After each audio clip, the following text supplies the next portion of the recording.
మాజీ home minister మాట్లాడుతుంటే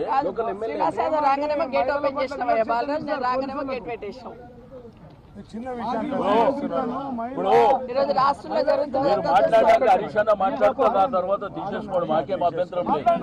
మేము ఈడ మాట్లాడినా ఒకటే, గేట్ బయట మాట్లాడుతున్నాం, మాకు ఈడ మాట్లాడినా ఒకటే, బయట మాట్లాడినా ఒకటే, అభ్యంతరం ఏం లేదు. గత వారం రోజుల నుండి చూస్తా ఉన్నాం, వారం రోజుల నుండి చూస్తా ఉన్నాం. ఈరోజు రాష్ట్రంలో జరుగుతున్న తంతు తెలంగాణ రాష్ట్ర ప్రజలందరూ గమనిస్తా ఉన్నారు. ఈరోజు హరీష్ రావు గారికి, అదే ఆర్ఎస్ ప్రవీణ్ గారు, మిగతా వాళ్ళందరి అరెస్టును ఖండిస్తూ ఉన్నాం.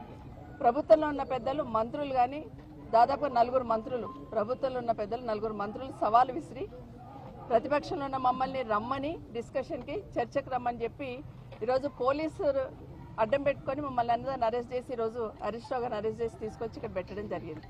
నిజంగానే ప్రభుత్వము నిజాయితీగా పనిచేస్తే, ఎలాంటి స్కాములు లేకుండా పద్ధతిగా ఉందనుకుంటే ఎందుకు చర్చకు రమ్మని చెప్పి ఎందుకు పారిపోయారు?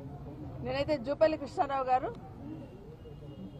భవన్కే వస్తానని చెప్పేసి, తెలంగాణ భవన్కి వస్తానని చెప్పేసి రాత్రి నుండి స్క్రోలింగ్ చూస్తూ ఉన్నాం.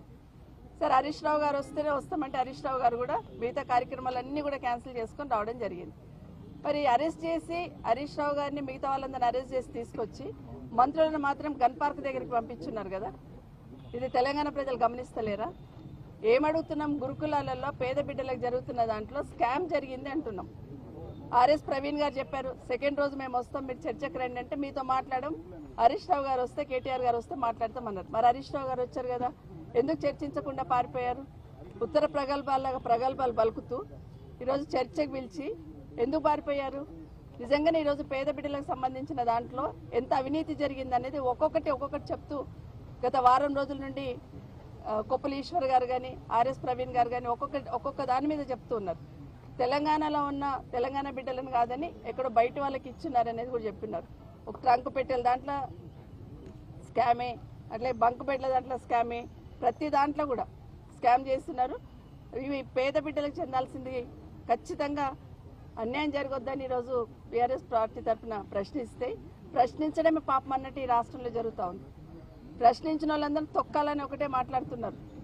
ఇది ఈరోజు ముఖ్యమంత్రి గారు, ఈ రాష్ట్ర ప్రభుత్వం ఖచ్చితంగా విద్యాశాఖ మంత్రిగా ముఖ్యమంత్రి గారు ఉన్నారు, ముఖ్యమంత్రి గారే బాధ్యత వహించాలి. ఒకే సంక్షేమ శాఖ మంత్రులు ఉన్నా కూడా విద్యాశాఖ తరఫున ముఖ్యమంత్రి గారు ఉన్నారు.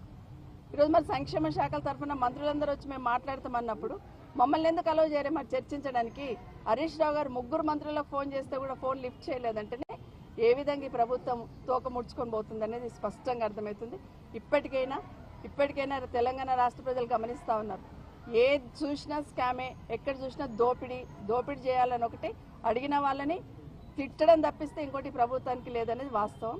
ఇప్పటికైనా ఈ రాష్ట్రంలో ఉన్న మంత్రులు మీరే పిలిచినారు చర్చకు, మీరే వెనక్కిపోయినారు అంటే ఖచ్చితంగా అవినీతి జరిగింది. 2000 కోట్ల స్కామ్ జరిగింది అనేది వాస్తవం. ఇప్పటికైనా దాన్ని పాల్పడ్డ వాళ్ళ మీద ఖచ్చితంగా యాక్షన్ తీసుకోవాలి. ఇప్పటికి మరి చర్చకు ఆ మాటకు ముందు చర్చిస్తాం, అసెంబ్లీకి రమ్మంటాడు ముఖ్యమంత్రి గారు. మరి చర్చిస్తామంటే ఎందుకు రావట్లేదు? మీరే పిలిచారు, మేము రెడీగా ఉన్నాము, సాక్ష్యాలన్నీ తీసుకొస్తాం, మీకు చూపిస్తామని చెప్తే ఎందుకు రావట్లేదు? నిన్న కాక మొన్న ముఖ్యమంత్రి గారు మాట్లాడితే చర్చ పెడతాం, అసెంబ్లీలో వస్తారా అన్నారు. నిన్న కేటీఆర్ గారు చెప్పారు, మేము రెడీగా ఉన్నాం చర్చకు, మీరు ఎక్కడికి రమ్మంటే అక్కడికి వస్తాం, మీరే డేట్ ఫిక్స్ చేయండి, మీరే ప్లేస్ ఫిక్స్ చేయండి అని. మరి ఈరోజు చర్చకు వస్తున్న వాళ్ళని మంత్రులు మేము రెడీ అని వచ్చినారు, మేము రెడీ అని హరీష్ రావు గారు వచ్చినారు. మరి ఎందుకు అలౌ చేయట్లేదు అనేది ఇప్పుడే తెలంగాణ ప్రజలకు స్పష్టంగా అర్థమైంది.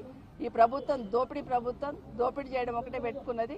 ఏదైనా అడిగితే ప్రజల తరఫున ఏదైనా అడిగితే అడిగిన వాళ్ళను అరెస్ట్ చేయడం తప్పిస్తే ఇంకోటి లేదని వాస్తవంగా అర్థమవుతుంది. ఇప్పటికైనా తెలంగాణ రాష్ట్ర ప్రజలు గమనిస్తూ ఉన్నారు.